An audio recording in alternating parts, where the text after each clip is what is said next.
Assalamualaikum warahmatullahi wabarakatuh. Hari ini kami akan membuat inovasi minuman menggunakan daun pandan.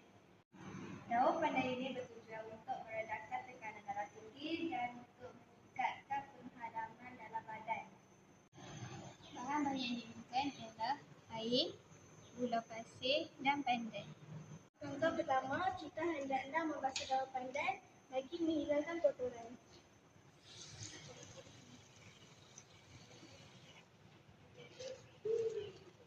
Seterusnya, kami akan memasukkan daun pandan ke dalam blender.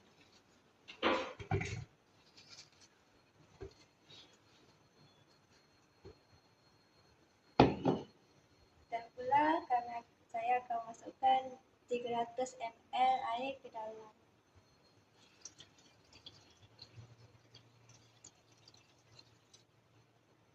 Kemudian tapiskan air pandan yang di blender tadi.